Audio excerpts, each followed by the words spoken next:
राज्यात सध्या वर्तमानातले विषय सोडून भूतकाळातल्याच गोष्टींवरती जास्त चर्चा होताना पाहायला मिळते. सुरुवातीला औरंगजेबाची कबर असेल आणि आता वाघ्या कुत्र्याच्या समाधीचा विषय असेल. या सगळ्यावरूनच कुठेतरी राजकारण सुरू असलेलं पाहायला मिळतंय. त्याचबरोबर 2 समाजांमध्ये कुठेतरी तेढ निर्माण होईल अशा पद्धतीचं वातावरण खरं तर निर्माण केलं जातंय का? असा प्रश्न पडण्यासारखी स्टेटमेंट अनेक नेत्यांची येताना पाहायला मिळतात.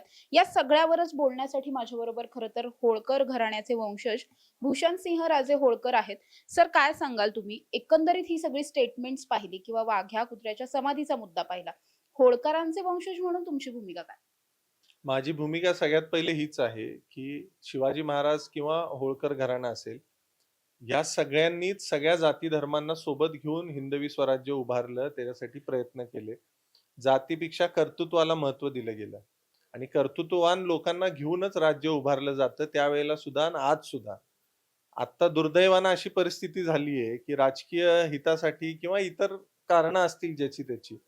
त्यासाठी हे सगळे ऐतिहासिक विषय काढून त्याच्यावर वादविवाद करायचे आणि मूळ विषयांपासनं लोकांना डायव्हर्टेड ठेवायचं. तर हे कुठेतरी चुकतंय असं मला वाटतं. राहिला प्रश्न आता रायगडवरच्या स्मारकाचा, तर त्याच्यासाठी माझी हीच भूमिका आहे, की कुणी एक व्यक्ती अथॉरिटी नाहीये. आजच्या लोकशाहीमध्ये शासन ही अथॉरिटी आहे. मुख्यमंत्री ही अथॉरिटी आहे. आर्किओलॉजीच्या ताब्यात रायगड आहे, त्यामुळे रायगड ही अथॉरिटी आहे. त्यामुळे या अथॉरिटीच्या नेतृत्वामध्ये एक समिती स्थापन व्हावी.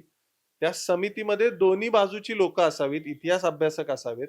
त्यांची भूमिका ऐकून घ्यावी आणि त्याच्यातून जे कन्क्लुजन येईल, त्या कन्क्लुजनवर शासनानं निर्णय घ्यावा. सर आता जरी तुम्ही असं म्हणत असाल, की इतिहास संशोधकांची एक समिती नेमून त्याच्यावरती मग सरकारने जी काही भूमिका असेल ती घ्यावी. मात्र सरकार या सगळ्यामध्ये कुठलीच भूमिका घेताना पाहायला मिळत नाही किंवा फार न्यूट्रल असलेलं दिसून येतं. नाही मग सरकारला ह्या सगळ्या जे काही वाद चाललेत, ह्याच्यात पब्लिकला गुंतवून ठेवायचं आणि स्वतः त्यांचा जो काही कारभार चाललाय तो चालू ठेवायचा असा त्यांचा हेतू असू शकतो. मी तसं म्हणणार नाही. पण मग जर शासनाला हा मुद्दा महत्त्वाचा वाटत नसेल, तर मग शासनाचा नेमका उद्देश काय आहे तो समजायला मार्ग नाहीये.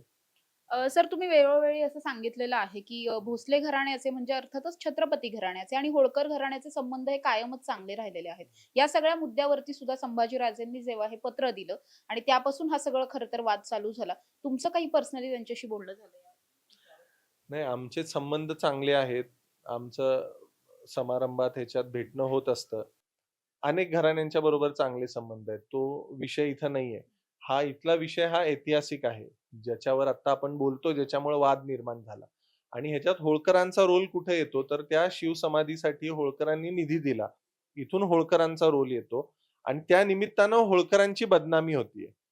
माझंही म्हणणं हेच आहे, की संभाजीराजेंना सुद्धा, की आतेताईपणाने जर कुठली संघटना निर्णय घेत असेल, ते सुद्धा सामोपचाराचीच भूमिका मांडतायत असं मी काल त्यांच्या प्रेस नंतर मला काही लोकांनी सांगितलं. तर आमची भूमिका हीच आहे, कारण आम्ही घराण्याचं प्रतिनिधित्व करत असताना जबाबदारीनं वागतो. समाजामध्ये वाद निर्माण होईल असं आमची भूमिका कधीही नसते. आणि हीच आमची भूमिका आहे आणि हेच माझंही त्यांना सांगणं आपल्या माध्यमातून असेल, की कुठलाही असा निर्णय घेऊ नये, की ज्याच्यामुळे समाजामध्ये तेढ निर्माण होईल. समिती स्थापन होऊन त्याच्या माध्यमातून फॅक्ट्स फाइंडिंग समोर आल्यानंतर जी काही भूमिका असेल ती शासनाने घ्यावी. सर या सगळ्यामध्ये 2 दिवसांपूर्वीच लक्ष्मण हाके जे आहेत ओबीसी नेते आहेत, त्यांनी सुद्धा एक प्रेस कॉन्फरन्स घेतली होती. त्या प्रेस कॉन्फरन्समध्ये त्यांचं असं म्हणणं होतं, त्यांनी अर्थातच इतिहास संशोधक संजय सोनावणे सरांना ते घेऊन आलेले होते आणि त्यांनी काही पुरावे दिले, ज्यामध्ये वाघ्या कुत्रा अस्तित्वात होता, याचे ते पुरावे होते आणि त्यांनी या सगळ्यामध्ये कुठेतरी जाणून-बुजून अहिल्यादेवींची जी आत्ता जयंती आहे, त्याच्याशी या सगळ्याचा संदर्भ जोडायचा प्रयत्न केला. तुम्हाला या सगळ्यावरती काय वाटतं? जाणून-बुजून अशा पद्धतीचे स्टेटमेंट दिले जातात किंवा कुठलाही मुद्दा हा जाती धर्माकडेच आणला जातो. आता बघा त्यांनी काय स्टेटमेंट दिलं किंवा त्यांची थॉट प्रोसेस काय आहे, ह्याच्यावर मी बोलू शकत नाही. ते त्यांनाच विचारू शकता. पण अहिल्यादेवींच्या जयंतीचा जो विषय आहे, ती 31 मेला त्यांची 300वी जयंती आहे. म्हणजे हा एक मोठा उत्सव आहे सगळ्यांसाठी आणि देवी काय एका विशेष समाजाच्या नव्हत्या, त्या सगळ्यांच्या होत्या. त्यामुळे या सगळ्या प्रकरणातून जर देवींच्या जयंतीला जर कोणी गालबोट लावणार असेल, तर ते आम्ही सुद्धा खपवून घेणार नाही आणि त्याच्यावर जी काही ठोस भूमिका असेल ती होळकर घराणं म्हणून आम्ही निश्चितपणे घेऊ. देवींच्या जयंतीला गालबोट लावण्याचा जर यामागचा हेतू असेल, तर तो आम्हाला मान्य नाहीये. म्हणजे थोडक्यात सर तुमचं असं म्हणणं आहे, की वाघ्या होता की नव्हता हे इतिहास संशोधकांनी ठरवावं. राजघराण्यांनी या सगळ्यामध्ये किंवा राजकीय नेत्यांनी या सगळ्यामध्ये उडी घेऊ नये.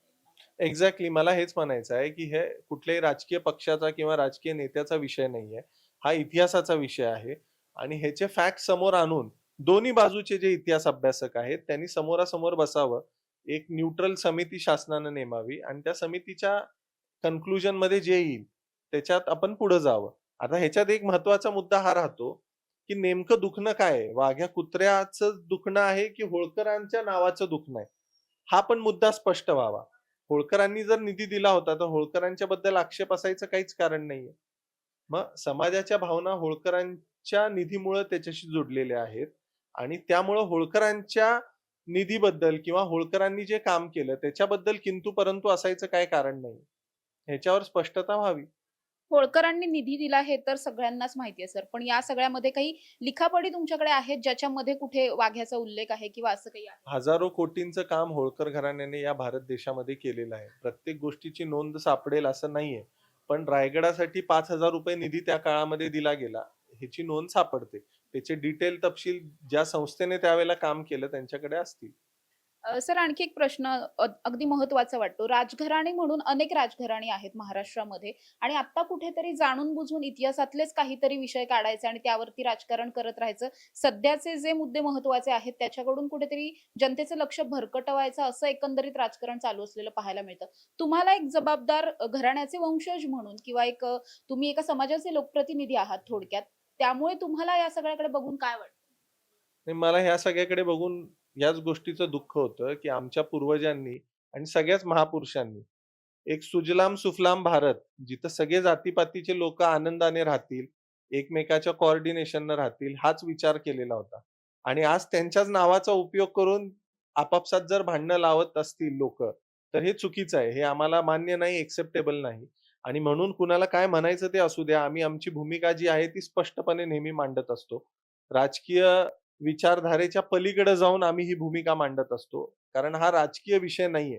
राजकारण आज आहे, पक्ष सत्तेतले आज असतील, उद्या नसतील, हे बदलत राहणार आहे.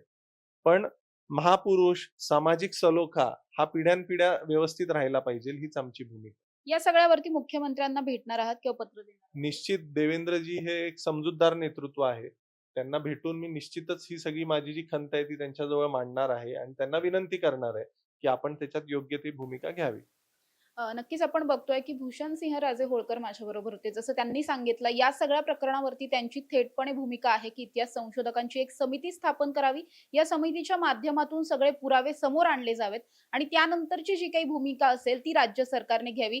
तडकाफडकी कुठलाही निर्णय घेऊ नये किंवा ज्या संघटना या सगळ्या प्रकरणामध्ये आक्रमकपणे होऊन काहीतरी आतेताईपणा करण्याचा प्रयत्न करतायत, त्यांनीही तसं करू नये. शांततेने आणि पूर्णपणे सलोख्याने हे सगळं वातावरण जे आहे ते निवळावं आणि ह्या सगळ्या प्रकरणाचं जे काही सोल्युशन असेल ते काढावं असं सांगताना ते पाहायला मिळतात. कॅमेरा पर्सन निलेशसह समृद्धी जाधव, टॉप न्यूज मराठी, पुणे.